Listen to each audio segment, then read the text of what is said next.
नमस्कार दोस्तों, भारत के भौतिक प्रदेश पार्ट 2 में आपका हार्दिक स्वागत है। दोस्तों हम पढ़ रहे हैं उत्तर का पर्वतीय प्रदेश। तो दोस्तों प्रीवियस वीडियो में हमने जाना था कि उत्तर के पर्वतीय प्रदेश में दो मुख्य श्रृंखलाएं आती है। एक आती है ट्रांस हिमालय और दूसरा आता है हिमालय पर्वत श्रृंखला। दोस्तों हमने ये भी जाना था कि ट्रांस हिमालय और हिमालय में क्या समानताएं हैं और क्या अंतर है। साथ ही हमने पिछले वीडियो में देखा था कि ट्रांस हिमालय को 4 समानांतर श्रेणियों में विभाजित किया गया है। ट्रांस हिमालय की 4 समानांतर श्रेणियां हैं। 4 समानांतर श्रेणियां कौन कौन सी है? पहली है काराकोरम श्रेणी, दूसरी लद्दाख श्रेणी, तीसरी जास्कर श्रेणी और चौथी है कैलाश पर्वत श्रेणी। तो ट्रांस हिमालय की 4 समानांतर श्रेणियां हैं और उन 4 समानांतर श्रेणियों को हम एक एक करके आज हम यहाँ पर पढ़ेंगे। तो दोस्तों नंबर 1 पर आती है काराकोरम श्रेणी। नंबर 1 में आती है दोस्तों काराकोरम पर्वत श्रेणी। काराकोरम पर्वत श्रेणी दोस्तों, काराकोरम पर्वत श्रेणी विशेष रूप से पाकिस्तान, भारत और चीन इन देशों में फैली हुई है। दोस्तों भारत के मैप में अगर हम देखें तो काराकोरम श्रेणी जो है इस प्रकार से आपको मिलेगी। ये है हमारी काराकोरम श्रेणी। काराकोरम श्रेणी, ये काराकोरम श्रेणी है। तो इधर पाकिस्तान, इधर चीन है और ये भारत है। तो भारत, पाकिस्तान और चीन तीनों देशों में फैली हुई है। तीनों देशों की सीमा ये बनाती है। लद्दाख और जम्मू कश्मीर का जो हिस्सा दिया गया है, इसमें आपको पता होगा कि इधर का जो भाग है ये यहाँ से पूरा ये वाला भाग, ये पूरा भाग पीओके के अंदर आता है, यानी पाकिस्तान के अधिकृत में है। ये पाकिस्तान के कब्जे वाला भाग है जिसको हम पहले पीओके कहते थे, लेकिन अब ये वाला भाग लद्दाख है। ये यहाँ से ये पूरा ऊपर वाला जो भाग है ये लद्दाख है। और इस लद्दाख का ये इतना बड़ा भाग पाकिस्तान के कब्जे में है। इधर अगर हम देखें तो इधर ये वाला जो भाग है, ये वाला भाग ये चीन के कब्जे में है, जिसको हम अक्साई चीन के नाम से जानते हैं। तो भारत का ये वाला भाग अक्साई चीन के नाम से जानते हैं, जो चीन के कब्जे में है। और ये वाला जो भाग है वो पाकिस्तान के कब्जे में है। लेकिन दोस्तों कब्जा बेशक चीन और पाकिस्तान ने कर रखा है, लेकिन ये हमारे ही भाग है, हमारे ही क्षेत्र है। और इसीलिए हम भारत का जो मानचित्र, आधिकारिक जो मानचित्र बनाया जाता है, उसमें ये वाले भाग शामिल होते हैं। इसका मतलब यह है कि अगर इन क्षेत्रों में कोई भी ऐसी चीज है, कोई भी क्षेत्र है, तो वो हमारा भारत का ही माना जाएगा। जो काराकोरम श्रृंखला है, इसका अधिकतर जो भाग है वह पाकिस्तान, चीन, पाक अधिकृत कश्मीर, यानी जो पाकिस्तान के कब्जे वाला जो भाग है इसमें है। और इधर अधिकतर जो भाग है वो अक्साई चीन के क्षेत्र में पड़ता है, अक्साई चीन के क्षेत्र में पड़ता है। इस पर्वत श्रृंखला में कुछ ग्लेशियर मिलते हैं, जिसमें सियाचिन ग्लेशियर है, बाल्टोरो ग्लेशियर है और बियाफो ग्लेशियर है। तो बियाफो और बाल्टोरो ये तो पाकिस्तान में पड़ते हैं, और जो सियाचिन ग्लेशियर है ये भारत में पड़ता है। ये पहले पाकिस्तान के कब्जे में था। 1984 में भारत ने ऑपरेशन मेघदूत चलाकर इसको अपने कब्जे में लिया है। और ये जो सियाचिन ग्लेशियर है इसको विश्व का सबसे ऊंचा युद्ध स्थल भी कहते हैं, क्योंकि 1984 में इस सियाचिन ग्लेशियर पर भारत और पाकिस्तान की सेनाओं के बीच में युद्ध हुआ था, और युद्ध करके ये वाला क्षेत्र हमने मुक्त करवाया था। तो इसको भारत का सबसे ऊंचा युद्ध स्थल भी कहते हैं। तो ये जो सियाचिन ग्लेशियर है ये भारत का सबसे बड़ा ग्लेशियर है, और ये भारत के ही कब्जे में है, यानी पाकिस्तान के कब्जे में नहीं है। तो ये भारत का सबसे बड़ा ग्लेशियर है। और साथ ही साथ ये जो सियाचिन ग्लेशियर है ये विश्व का सबसे बड़ा नॉन पोलर ग्लेशियर है। दोस्तों नॉन पोलर ग्लेशियर का मतलब होता है कि जो पोलर मतलब ध्रुव, यानी उत्तरी ध्रुव और दक्षिणी ध्रुव, वहां पर तो बड़े बड़े ग्लेशियर मिलते हैं, लेकिन उन ध्रुवों के अलावा पृथ्वी पर इससे बड़ा कोई सा भी ग्लेशियर नहीं है। तो ये विश्व का सबसे बड़ा नॉन पोलर ग्लेशियर है, और साथ ही साथ ये भारत का सबसे बड़ा ग्लेशियर है। और ये भारत के कब्जे वाले लद्दाख क्षेत्र में पड़ता है। सियाचिन ग्लेशियर कहाँ पड़ता है? लद्दाख वाले क्षेत्र में पड़ता है। काराकोरम पर्वत श्रृंखला में ही यहाँ पर विश्व की दूसरी सबसे ऊंची पर्वत चोटी K2, जिसको हम गॉडविन ऑस्टिन भी कहते हैं, गॉडविन ऑस्टिन। तो विश्व की दूसरी सबसे ऊंची पर्वत चोटी, पहली माउंट एवरेस्ट है, सबको पता ही सही। दूसरी सबसे ऊंची चोटी जिसकी ऊंचाई है 8611 मीटर, ये इस पाकिस्तान के कब्जे वाले क्षेत्र में ये लेकिन हम इसको भारत की सबसे ऊंची पर्वत चोटी मानते हैं, क्योंकि ये वाला क्षेत्र हमारा है और इसमें जो भी पर्वत है, चोटियां हैं, जो भी क्षेत्र है, उनको हम हमारे मानते हैं। अगर हम कहें कि भारत की सबसे ऊंची पर्वत चोटी कौन सी है, तो ये आएगी K2, जिसको गॉडविन ऑस्टिन भी कहते हैं। पाकिस्तान के कब्जे में है, लेकिन भारत की सबसे ऊंची पर्वत चोटी है। सेकेंड नंबर की कंचनजंगा आती है, फर्स्ट नंबर की K2 आती है। दोस्तों साथ ही जो ये काराकोरम पर्वत श्रृंखला है, इसमें एक काराकोरम दर्रा है, और ये जो काराकोरम दर्रा है, ये भारत का सबसे ऊंचाई पर स्थित दर्रा है, सबसे ऊंचा दर्रा है काराकोरम दर्रा है। लेकिन ये जो काराकोरम दर्रा है, ये भी पाक अधिकृत कश्मीर में है, और काराकोरम दर्रा चीन को पाकिस्तान से जोड़ता है। चीन ने इस दर्रे को पाकिस्तान के दर्रे के रूप में स्वीकार कर लिया है कि ये पाकिस्तान का ही दर्रा है, और इसलिए चीन और पाकिस्तान के बीच में जो व्यापार होता है, इसी काराकोरम दर्रे से होता है। इस पर्वत श्रेणी का जो प्राचीन नाम है वो कृष्णागिरी, कृष्णागिरी इसको कहा जाता था, और साथ ही साथ इसको एशिया की रीढ़ के नाम से भी जाना जाता है। इस पर्वत श्रृंखला को, काराकोरम पर्वत श्रृंखला को एशिया की रीढ़ भी कहा जाता है। एक एक पॉइंट अब मैं आपको यहाँ पर एक्सप्लेन करते हुए चलूंगा। नंबर 1, काराकोरम श्रृंखला है, कौन कौन से देशों में फैली हुई है? भारत, पाकिस्तान और चीन। भारत, पाकिस्तान और चीन में ये फैली हुई है। ये भारत के लद्दाख क्षेत्र में, ये लद्दाख क्षेत्र में काराकोरम श्रृंखला फैली हुई है। काराकोरम श्रृंखला की सबसे ऊंची चोटी कौन सी है?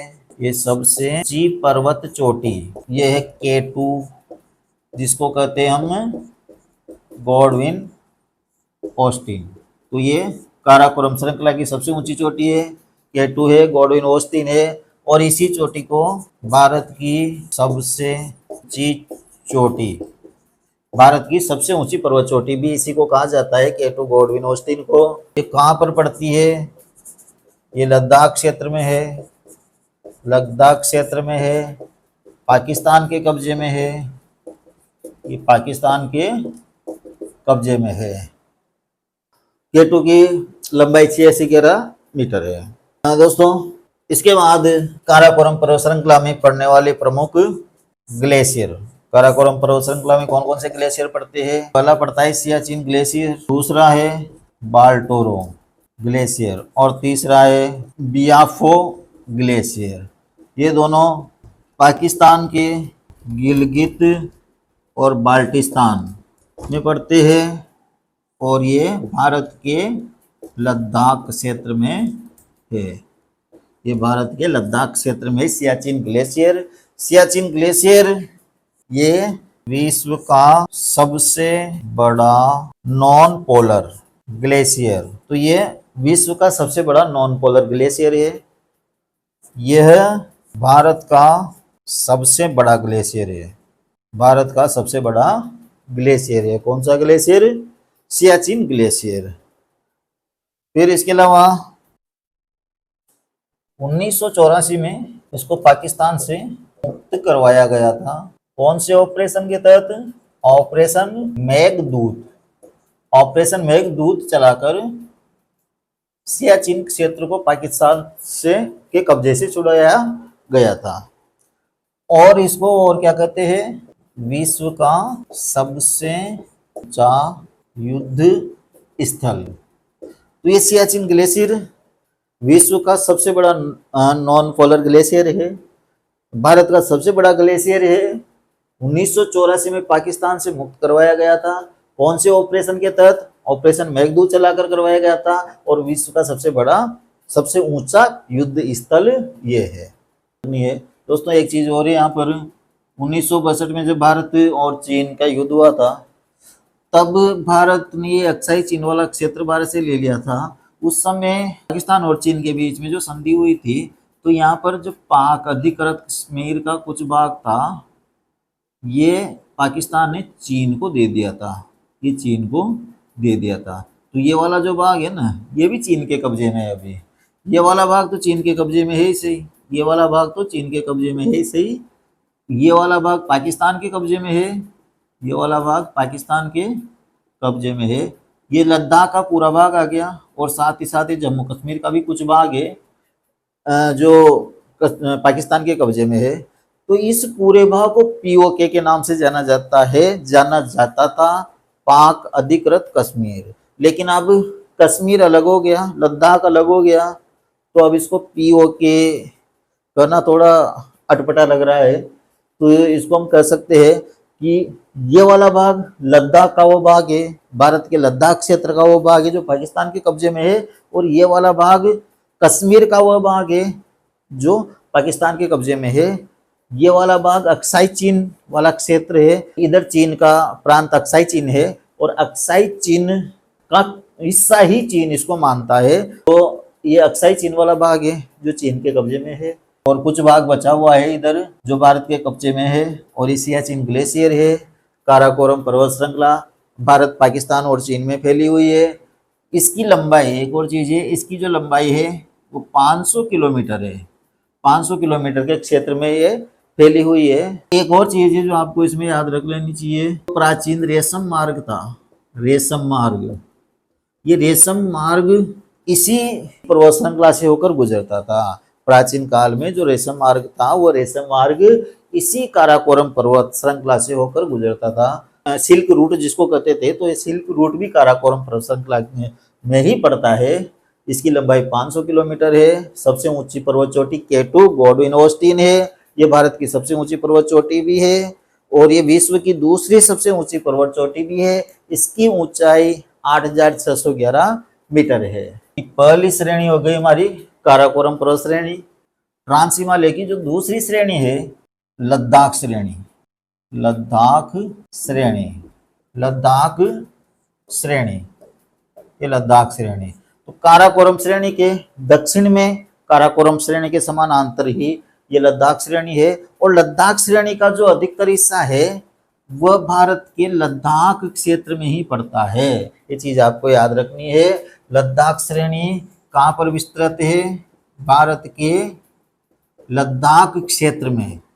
लद्दाख श्रेणी भारत के लद्दाख क्षेत्र में फैली हुई है, और इसकी लंबाई है 250 किलोमीटर। 250 किलोमीटर क्षेत्र में लद्दाख श्रेणी फैली हुई है। काराकोरम श्रेणी 500 किलोमीटर के क्षेत्र में फैली हुई थी, और ये 250 किलोमीटर के क्षेत्र में फैली हुई है। लद्दाख श्रेणी लद्दाख क्षेत्र में है, और लद्दाख की राजधानी लेह जो है वो लद्दाख श्रेणी में स्थित है। ये जो लेह है ये भारत का सबसे कम वर्षा वाला स्थान। तो लेह जो लद्दाख श्रेणी में बसा हुआ है, और जो लद्दाख केंद्र शासित प्रदेश लद्दाख की राजधानी भी है, ये भारत का सबसे कम वर्षा वाला स्थान है। भारत में सबसे कम वर्षा होती है तो इसी क्षेत्र में होती है, लद्दाख में ही होती है। लद्दाख श्रेणी की सर्वोच्च पर्वत चोटी है राकापोसे, राकापोसे। तो लद्दाख श्रेणी की सर्वोच्च पर्वत चोटी है राकापोसे, और इस राकापोसी चोटी की विशेषता यह है कि ये विश्व की सबसे तीव्र ढलान वाली चोटी है। विश्व की लंबाई 250 किलोमीटर है। लेह भारत का सबसे कम वर्षा वाला स्थान है जो लद्दाख श्रेणी में पड़ता है, और इसकी सर्वोच्च जो चोटी है वो राकापोसी है, और ये विश्व की सबसे तीव्र ढलान वाली चोटी है। लद्दाख श्रेणी के जस्ट नीचे जो श्रेणी है वो जास्कर श्रेणी है, और लद्दाख और जास्कर श्रेणी, लद्दाख और जास्कर, इन दोनों श्रेणियों के बीच से सिंधु नदी निकलती है। तो लद्दाख और जास्कर श्रेणी के बीच से सिंधु नदी निकलती है और ये पाकिस्तान में चली जाती है। तो ये बहुत इंपॉर्टेंट क्वेश्चन है, कई बार पूछ लिया जाता है कि कौन सी नदी है जो लद्दाख और जास्कर पर्वत श्रेणियों के बीच से होकर बहती है? सिंधु नदी है। ये मानसरोवर झील के पास तिब्बत से इसका उद्गम होता है। उसके बाद ये भारत के लद्दाख क्षेत्र में प्रवेश करती है, और वहां से लद्दाख और जास्कर के बीच से ये सिंधु नदी निकलती है। इसके बाद दोस्तों तीसरी, आप इसका स्क्रीनशॉट ले लो। यहाँ पर इम्पोर्टेंट दोस्तों में एग्जाम में आने लायक जो इम्पोर्टेंट क्वेश्चन है वो साथ के साथ आपको बताता जा रहा हूँ। तो ये लद्दाख श्रेणी से ये कुछ क्वेश्चन है जो आपके आ सकते हैं एग्जाम्स में। इसके बाद तीसरे नंबर की जो श्रृंखला है ट्रांस हिमालय की, वो है जास्कर श्रेणी, वो है जास्कर श्रेणी, ये जास्कर श्रेणी। ये जो जास्कर श्रेणी है तो दोस्तों ये लद्दाख श्रेणी के नीचे वाले क्षेत्र में ये जास्कर श्रेणी है, ये जास्कर श्रेणी। और ये इधर ये जम्मू कश्मीर और लद्दाख, ये इधर यहाँ से देखे अपन तो यहाँ से इधर वाला जो क्षेत्र है ये पूरा लद्दाख है, ये इधर वाला क्षेत्र पूरा लद्दाख है यहाँ से ऊपर वाला, और इधर वाला जो क्षेत्र है ये कश्मीर है। तो जो लद्दाख श्रेणी है ये कश्मीर और लद्दाख दोनों में फैली हुई है। विशेष रूप से भारत के कौन से क्षेत्रों में फैली हुई है? कश्मीर क्षेत्र में भी फैली हुई है, केंद्र शासित कश्मीर में भी फैली हुई है, केंद्र शासित प्रदेश कश्मीर में भी फैली हुई है, और साथ ही साथ लद्दाख क्षेत्र में भी फैली हुई है। तो जास्कर श्रेणी जम्मू कश्मीर और लद्दाख क्षेत्र में फैली है। भारत के कौन से क्षेत्र में फैली है? जम्मू कश्मीर और लद्दाख क्षेत्र में जास्कर श्रेणी फैली हुई है। जास्कर श्रेणी में एक कस्बा है द्रास, ये द्रास जो जास्कर श्रेणी में जास्कर पर्वत श्रृंखला में बसा हुआ है। तो ये जो द्रास जो कस्बा है ये भारत का सबसे ठंडा स्थान है, सबसे ठंडा स्थान है। तो ये क्वेश्चन भी पूछ लिया जाता है कि भारत का सबसे ठंडा स्थान कौन सा है, तो ये द्रास है। और ये द्रास कहाँ पर पड़ता है? लद्दाख क्षेत्र में पड़ता है। द्रास कहाँ पर पड़ता है? ये लद्दाख में पड़ता है द्रास, ये लद्दाख में पड़ता है द्रास, और ये भारत का सबसे ठंडा स्थान है द्रास। इसके बाद दोस्तों जास्कर श्रेणी की सबसे ऊंची चोटी, सबसे ऊंची चोटी, जास्कर श्रेणी की सबसे ऊंची चोटी है वो है कामेट, कामेट। जास्कर श्रेणी की सबसे ऊंची पर्वत चोटी कौन सी है? कामेट है। दोस्तों जास्कर श्रेणी से एक नदी निकलती है जंस्कर नदी, और ये जंस्कर नदी जो है चिनाब नदी की सहायक नदी है, चिनाब नदी की सहायक नदी है। तो एक ही फैक्ट है जो आपको याद रखना है, जंस्कर नदी जास्कर श्रेणी से निकलती है, और ये जास्कर श्रेणी से निकलकर आगे जाकर चिनाब नदी में मिल जाती है। तो जास्कर नदी चिनाब नदी की सहायक नदी है, और ये कहाँ से निकलती है? जास्कर श्रेणी से निकलती है। जास्कर श्रेणी कहाँ पर है? ये क्वेश्चन पूछ लिया जाता है, जास्कर श्रेणी किन दो श्रेणियों के बीच में स्थित है? तो दोस्तों अब यहाँ पर कुछ क्वेश्चन है जो इस मैप से बनते हैं। जैसे काराकोरम श्रृंखला के बिल्कुल दक्षिण में कौन सी श्रेणी है? तो आएगी लद्दाख श्रेणी। लद्दाख के दक्षिण में कौन सी श्रेणी है? तो वो आएगी जास्कर श्रेणी। फिर क्वेश्चन आ जाता है जास्कर श्रेणी और काराकोरम श्रेणी के बीच में कौन सी पर्वत श्रृंखला स्थित है? तो ये लद्दाख श्रेणी आ जाती है। और एक क्वेश्चन आ जाता है कि जास्कर श्रेणी किन दो पर्वत श्रृंखलाओं के बीच में स्थित है? तब उसका आंसर आएगा लद्दाख श्रेणी और ये विशाल हिमालय। जब हम आगे वाले पर्वत श्रृंखला को पढ़ेंगे, अभी हम पढ़ रहे ट्रांस हिमालय को, ट्रांस हिमालय के बाद हम पढ़ेंगे हिमालय पर्वत श्रृंखला। तो हिमालय पर्वत श्रृंखला की भी 3 समानांतर श्रेणियां है, एक महान हिमालय है, एक लघु हिमालय है और एक शिवालिक श्रेणी है। तो सबसे उत्तर में महान हिमालय है, तो यहाँ पर लद्दाख और महान हिमालय इन दोनों के बीच में जास्कर श्रेणी है। तो एक एक क्वेश्चन पूछ लिया जाता है। ट्रांस हिमालय की चौथी श्रेणी इस क्षेत्र में है, यहाँ पर, ये यहाँ पर, और इसको कहते हैं हम कैलाश पर्वत श्रेणी। ट्रांस हिमालय की चौथी श्रेणी कैलाश पर्वत श्रेणी। कैलाश पर्वत श्रेणी जो है वो वैसे तो भूटान तक विस्तृत है, लेकिन मुख्य रूप से जो कैलाश पर्वत जिसको हम कहते हैं वो कैलाश पर्वत यहाँ पर है, ये इस वाले क्षेत्र में कैलाश पर्वत है। और कैलाश पर्वत की सर्वोच्च चोटी माउंट कैलाश है, कैलाश पर्वत की सर्वोच्च चोटी है माउंट कैलाश। तो दोस्तों कैलाश पर्वत श्रृंखला की सबसे ऊंची पर्वत चोटी माउंट कैलाश है। माउंट कैलाश और कैलाश पर्वत श्रृंखला, कैलाश पर्वत की इसको कहते हैं कैलाश पर्वत। ये श्रृंखला तो पूरी भूटान तक फैली हुई है, लेकिन जो ये थोड़ा सा भाग है इसको हम कैलाश पर्वत के नाम से जानते हैं। और यहाँ पर जो इसका शिखर है, जो सबसे ऊंचा शिखर है, ये माउंट कैलाश के नाम से जाना जाता है। माउंट कैलाश का जो आकार है वो शिवलिंग के आकार का है। कैलाश पर्वत के बारे में बहुत सारी इंटरेस्टिंग चीज़ें हैं, बहुत सारे ऐसे तथ्य हैं जो हम जानते नहीं है, तो उनको भी हम यहाँ पर जानेंगे। माउंट कैलाश एक ऐसा पर्वत शिखर है जिस पर आज दिन तक कोई चढ़ नहीं पाया। और जो चढ़ गया वो वापिस कभी नहीं आया। ऐसा भी कहा जाता है कि अगर कोई माउंट कैलाश पर चढ़ जाता है तो वहां जाते ही बूढ़ा हो जाता है, उसके नाखून है जो बढ़ जाते हैं, बाल बढ़ जाते हैं, वो वहीं बूढ़ा हो जाता है और वहीं मर जाता है। ऐसा कहा जाता है।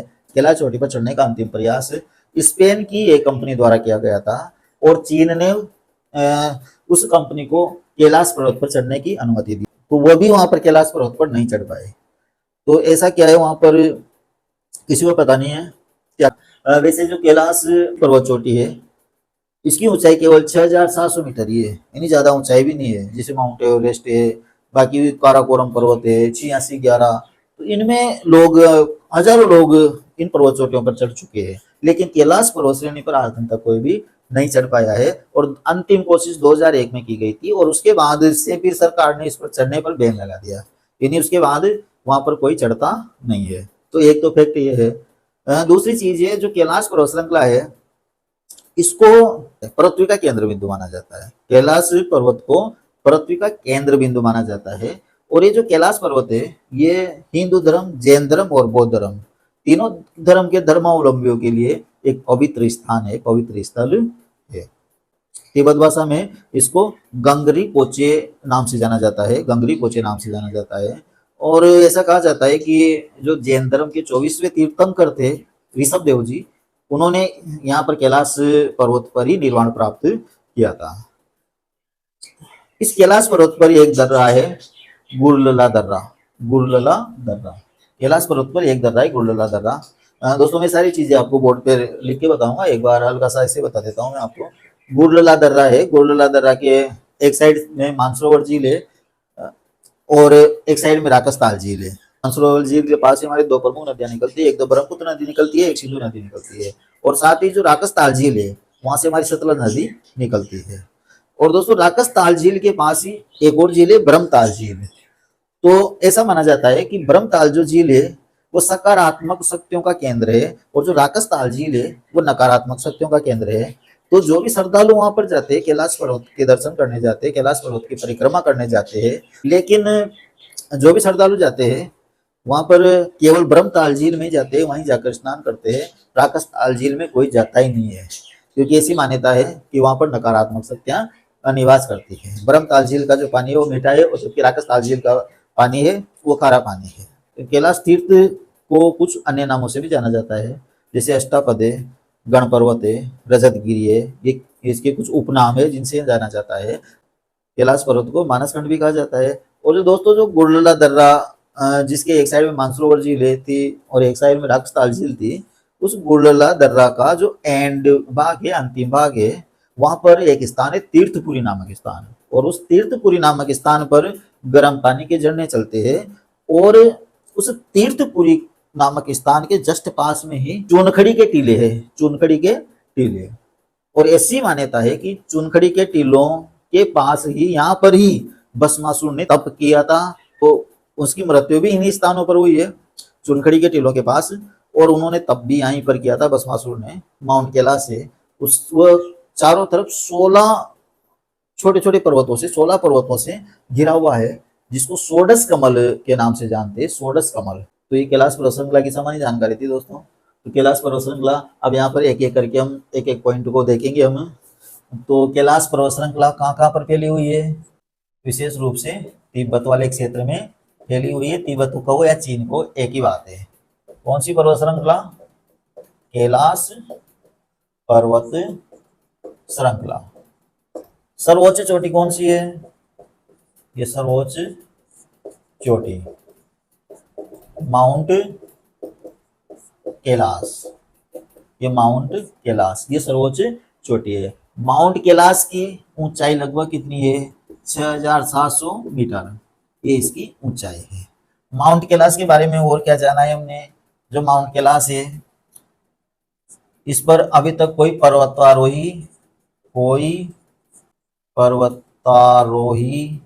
नहीं चढ़ पाया। तो विश्व की ऐसी कौन सी पर्वत चोटी है जिस पर आज दिन तक कोई भी पर्वतारोही नहीं चढ़ पाया? वो है कैलाश चोटी। इस चोटी पर चढ़ने का अंतिम प्रयास कब किया गया था? ये किया गया था 2001 में। किस देश की कंपनी के द्वारा किया गया था? स्पेन की कंपनी के द्वारा, स्पेन की पर्वतारोही कंपनी के द्वारा अंतिम प्रयास किया गया था 2001 में, और उसके बाद इस पर बैन लगा दिया गया। कौन कौन से धर्म का केंद्र बिंदु है? हिंदू, बौद्ध और जैन धर्म का केंद्र बिंदु है।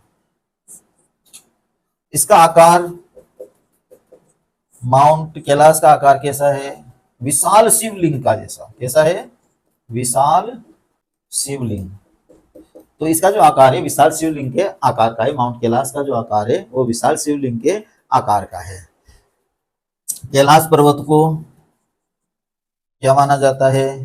पृथ्वी का केंद्र बिंदु। पृथ्वी का केंद्र बिंदु कैलाश पर्वत को माना जाता है। दोस्तों, पृथ्वी का केंद्र बिंदु के साथ साथ इसको कुछ और भी नामों से जाना जाता है। एक्सिस मुंडी, और इसको ब्रह्मांड का मूल स्थल। और एक ऐसी भी मान्यता है कि यहाँ पर धरती और आकाश, धरती और अंतरिक्ष का मिलन होता है। तो ये एक मान्यताएं हैं, तो इन पर ज्यादा ध्यान नहीं देते अपन। जो प्रमुख तथ्य है जो क्वेश्चन आ सकते हैं, ब्रह्मांड का मूल स्थल कौन से पर्वत श्रृंखला को माना जाता है? कौन से पर्वत को माना जाता है? कैलाश पर्वत को। एक्सिस मुंडी किस पर्वत को कहा जाता है? कैलाश को। पृथ्वी का केंद्र बिंदु किस बिंदु को कहा किस पर्वत को कहा जाता है? कैलाश पर्वत को। कौन सी पर्वत चोटी का आकार विशाल शिवलिंग जैसा है? कौन कौन से धर्म के यहाँ पर तीर्थ है? तो हिंदू, बौद्ध और जैन धर्म के है। और ऐसी कौन सी चोटी है जो अभी तक अजेय रही है, जिस पर कोई भी नहीं चढ़ पाया है? वह है अपनी कैलाश पर्वत चोटी। तो ये कैलाश पर्वत चोटी के बारे में कुछ जानकारी थी। अब दोस्तों, दूसरी चीज जो हमने देखी थी, कैलाश पर्वत पर गुड़लला दर्रा, ये गुड़लला दर्रा है। गुड़लला दर्रा के एक साइड में मानसरोवर झील है। गुड़लला दर्रा की एक साइड में कौन सी झील है? मानसरोवर झील है। ये मानसरोवर झील है। और दूसरी साइड में राकस ताल झील है। ये राकस ताल भी कहते हैं, इसको राक्षस ताल भी कहते हैं। तो ये राकस ताल झील है। मानसरोवर झील के पास से हमारी दो नदियां निकलती है। कौन कौन सी? एक सिंधु नदी निकलती है, एक सिंधु नदी निकलती है, और एक ब्रह्मपुत्र नदी निकलती है।